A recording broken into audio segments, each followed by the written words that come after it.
On August 2nd, 1990, the Iraqi army charged into Kuwait, starting a series of events that would forever change the course of history in that small but important country in the Middle East.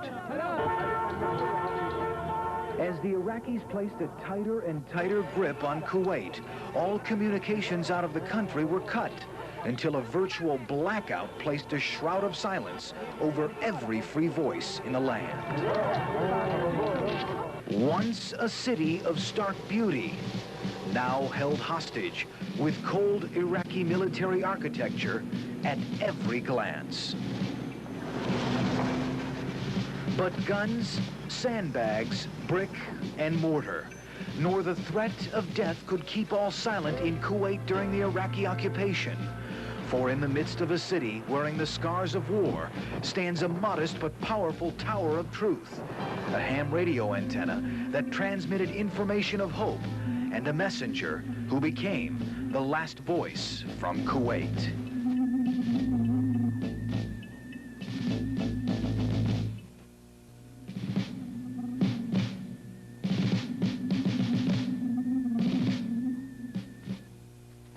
In many ways, it's hard to believe that Fort Wayne, Indiana, of all places, played a key role in passing along information during the war with Iraq.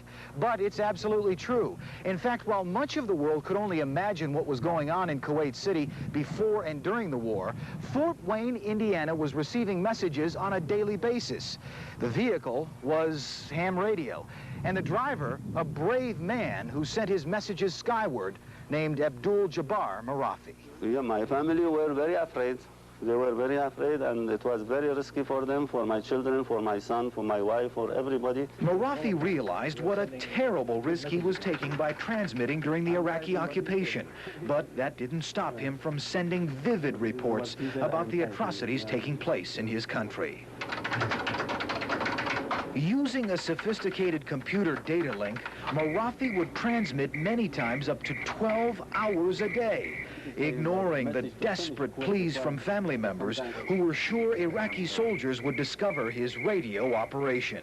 And they told me to stop. They asked me so many times to stop, and eventually they sent for me my small boy, 8 years old. Said, Dad, please stop, because the people are coming and they will kill us if they find that you are sending wireless. It was on August 3rd, 1990, the day after the Iraqis moved in, that Abdul sent his first message. It was transmitted to a world-class ham station in the Netherlands, which then passed it along to Wayne TV General Manager Frank Moore in Fort Wayne. Moore immediately contacted the State Department in Washington, D.C., feeding officials there the information, and thus setting up the Fort Wayne connection. I didn't believe from day to day that he was still on the air. I mean, I really thought, and so did the State Department, that today might be his last day that we'll ever hear from him. During the first 3 months, reports from Abdul painted an incredibly tragic picture of a country under siege. He reports about 25 to 30 children born prematurely, ages 7 to 8 months, are all dead because the Iraqi army took their oxygen equipment away. So sorry. In December, Abdul reports, the citizens are subject to arrest without any reason or charges. Prisoners are suffering from hunger and a lack of clothing. Many rape cases are committed against women and young girls by Iraqi soldiers or Iraqi mobs. The country is facing severe shortage of food and medicine because the occupation authorities have emptied food and medicine storage facilities and transferred them to Iraq. What he said, I am typing it. Abdul relied on dozens and dozens of people to act as reporters, bringing him eyewitness accounts on tragedies and Iraqi military moves. Abdul's cousin, Abdul Azeen, acted as one of his main spotters. I myself was, very afraid that at any time somebody will move in, break into the house and, arrest us, and it means death, if we get arrested, doing that. Definitely, we know the consequences. There were a number of close calls, as you can imagine, with Abdul's tower standing nearly 50 feet tall and only a stone's throw away from the Iraqi-occupied police station. Soldiers did stop in to see what was going on. They came to my house with a list of, and with order from Baghdad. They had an order from Baghdad to confiscate all the equipment of radio hams. I was a radio ham and licensed, so they came to me. They said they have orders to look at my house and check about my equipments and take them away. But the gear the Iraqis confiscated was simply old, broken-down equipment Abdul had set out for them. In a matter of hours, he had the real equipment back up and running. On September 9th, Abdul turned to the USS Kennedy in the Red Sea as a vital link in his amazing information chain. The Kennedy was in perfect position to easily send messages to Fort Wayne and other parts of the United States. Radio man First Class Scott Ward handled much of Abdul's communiques. Very emotional at times, considering the contents of the information that he was passing, the atrocities that were being committed against his people. Felt very saddened about what was going on within the country, knowing Abdul personally via the computer link. On November 11th, Abdul used the Fort Wayne connection, transmitting this message. Everyone here will be very happy to see war break out, to drive the Iraqi savages from this land.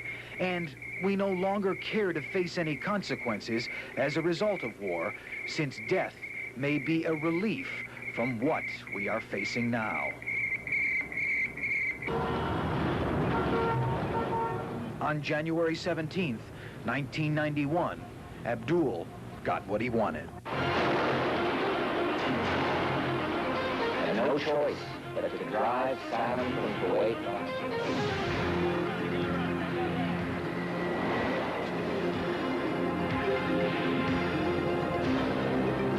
Knock down Saddam Hussein's nuclear bomb.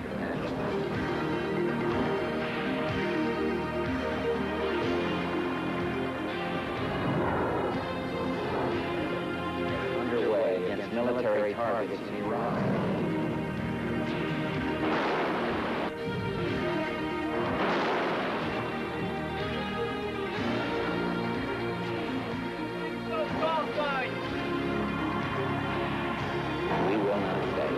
We will not fail. Coalition forces pummeled the Iraqis into submission. Kuwait was free, but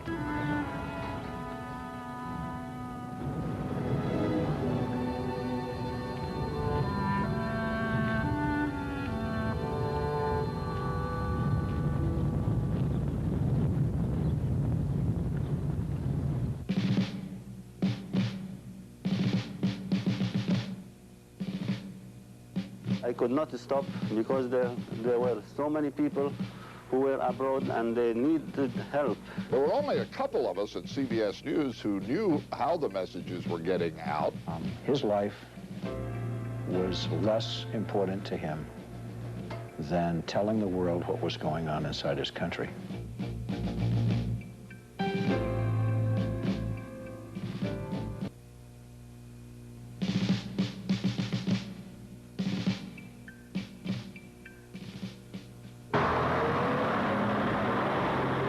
as Allied forces moved into Kuwait following the Iraqi withdrawal, it became absolutely clear information transmitted by Abdul Jabbar Marafi was correct.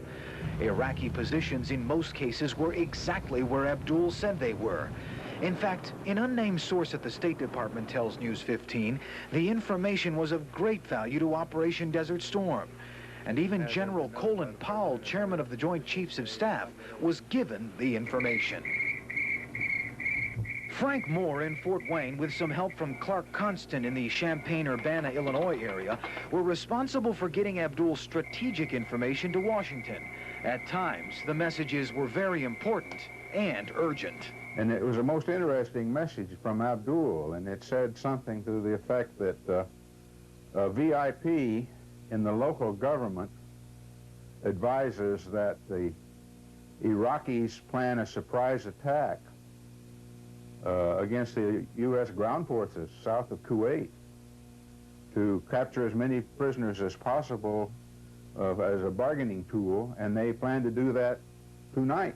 Constant was also responsible for passing along hundreds of health and welfare messages sent by Abdul by people being held in Kuwait. We didn't have any communication with Kuwait, and we really started worrying about our families and the loved ones in Kuwait, what is happening to them. Dr. Mahmoud Al-Watiki in Wausau, Wisconsin was one of hundreds who were told their loved ones were still alive and well in Kuwait, thanks to Abdul's heroics. At all time, risking his life to send us these few words of comfort from Kuwait. So we very much appreciate what he was doing. He's a real hero. Many of these messages went through John Troost in Guatemala. His world-class ham station there played a vital link in the chain. Troost and the other hams involved say passing along health and welfare messages gave them a special feeling. Several times they would just break up to the point they couldn't even talk. They'd have to call me back later. It's a marvelous feeling. It's enough motivation for me to keep doing what I was doing for a long time. She said, "We're okay. Don't worry. Pray for us. I love you. Lena." And the man started to cry. I mean, he let go. He just started weeping. Bob Foster in Indianapolis handled health and welfare messages from the USS Kennedy. You know, the full story is starting to sift out. I think most of us are coming to the realization that, gee, maybe there was something special that we accomplished during that period of time. By mid-November, thousands of health and welfare messages had been passed along the chain, and the demand for this type of information became so great, Clark Constant became concerned it was seriously jeopardizing Abdul's life. We thought that we'd handle all the personal, family information, life or death messages, and we were just down to getting him in trouble, and so he and I together agreed to stop. But the messages didn't stop with just the government and health and welfare. They made it to the national news media. We have a secret source in Kuwait, a brave man who has just smuggled out some new messages to us. CBS News program America Tonight with Charles Kuralt and Leslie Stahl used reports from Abdul on a regular basis. So right through the war, we were able to describe the worsening conditions, the perfectly terrible things that were going on, the theft and torture and murder, the food and water shortages, and all the rest.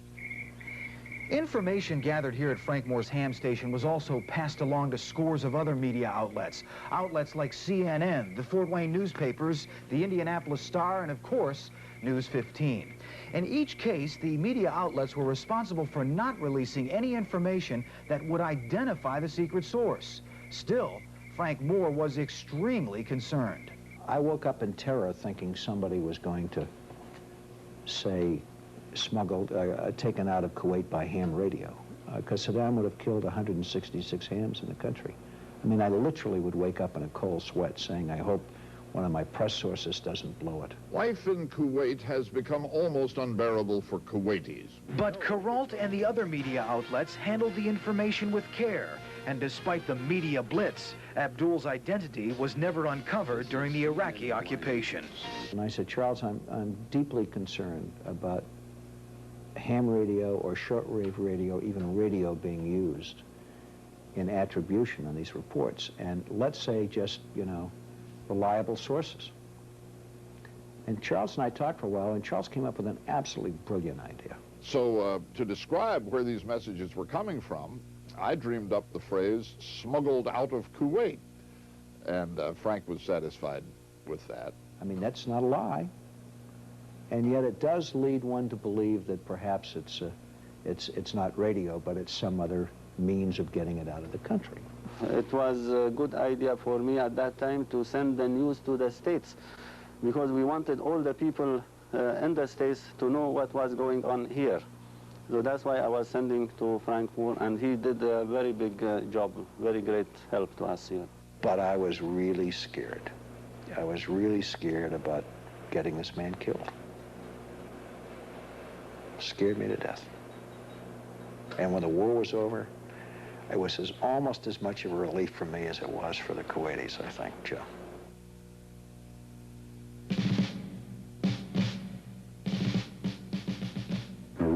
legacy man. He really is.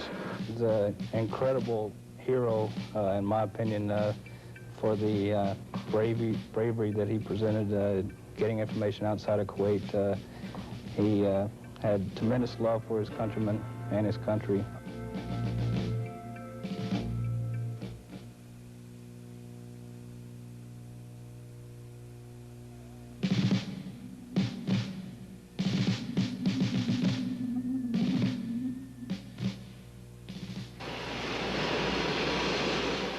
Kuwait, now a shadow of itself, was finally free.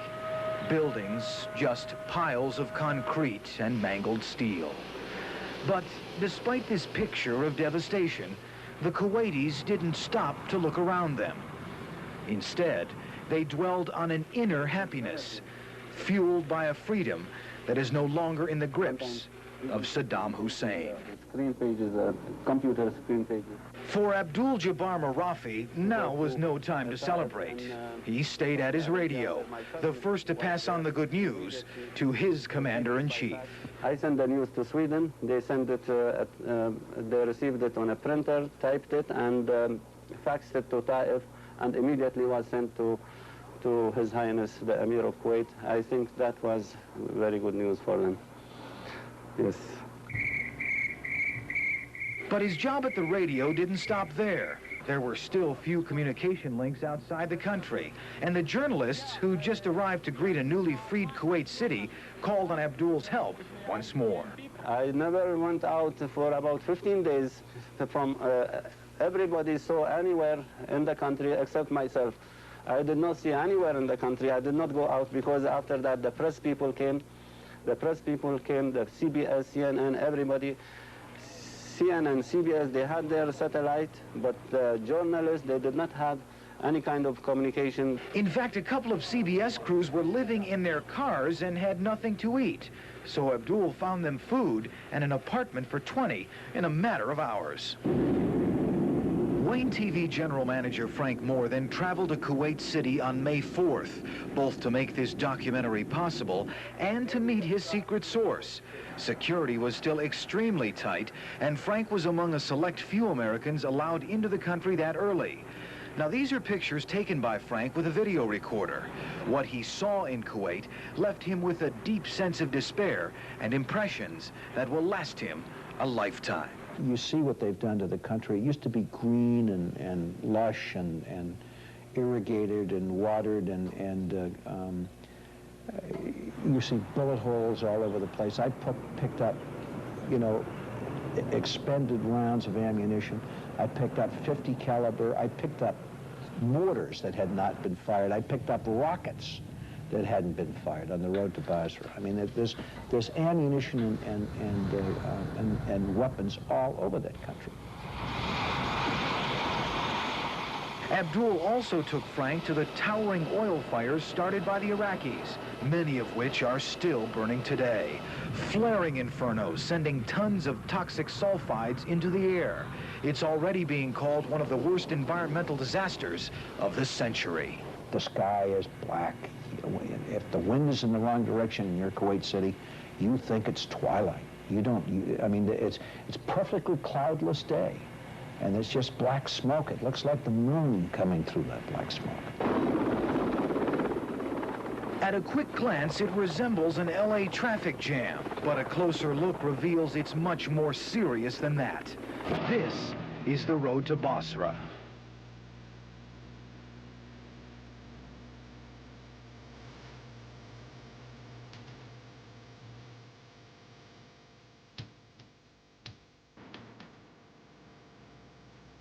Thousands of Iraqi vehicles trying to make their way out of Kuwait were immobilized, leaving a ribbon of destruction never before seen. The only thing seemingly alive here, the graffiti left by American soldiers who took the time to leave their marks along the way.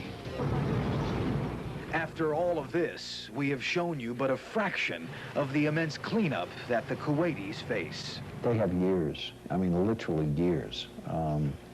And with the shops that have been burned and gutted, the hotels that have been burned and gutted, They've only just started to bulldoze in and get landmines and booby traps out. I mean, there's a child reported killed almost every day from stepping on a mine someplace. The first major impression is the importance of freedom.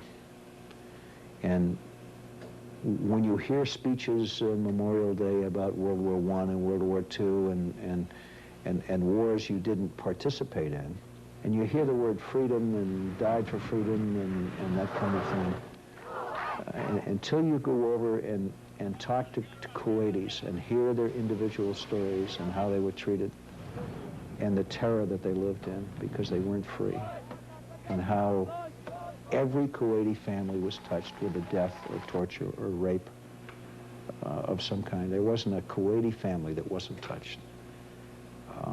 You realize how important being able to go from point A to point B when you want to, and take a job when you want to, and not be stopped and not be beaten and not be harassed, how important freedom is. Freedom is more important than anything. I was never so impressed with what it's like to live in terror. Absolute, literal terror of the barbarism, the traumatic experiences, of the executions, of breaking the door down in your house at 3 o'clock in the morning and taking family members out in the street and killing them, or taking them to the police station and torturing them. And freedom was the thing that, to me, was so precious. And it's something we all in this country have taken for granted for generations. And I came back saying, freedom is even more important than health, because if I'm free and my family's free, I don't have to worry about them being killed. Moore says few people in Kuwait know all that Abdul-Jabbar Marafi did for his country. And for his own security, this modest man would rather keep it that way. Still, to the men who worked with this last voice from Kuwait, he is truly remarkable. It was Abdul that broke the story that the Iraqis were taking all of the incubators out of hospitals. It was Abdul who broke the story of automobiles being stolen and driven north, retail shops being looted. Abdul is a hero in the classic sense. He demonstrated great bravery. His exploits were highly admired by everybody. Looking back at it, Abdul admits he can't believe he wasn't caught, with the reality of his heroic gamble only now just sinking in. In retrospect, Abdul believes that someone from above was guiding him, looking after him, placing blinders on the Iraqis who were looking straight at him, but couldn't see him or hear him transmit his messages every day. They did not come. I don't know why they did not come. This was something from up and from God. He who protects. He is the Nathan Hale of his country. He should go down in the Kuwaiti history books. And actually, if I can it's my hope and my firm hope that President Bush will give him a citation, or the whole coalition forces will give him recognition for what he did. He cares so much about Kuwait. He cares so much about humanity and people. He was deeply affected by what he saw and what his family saw. And he is the bravest man I've ever known.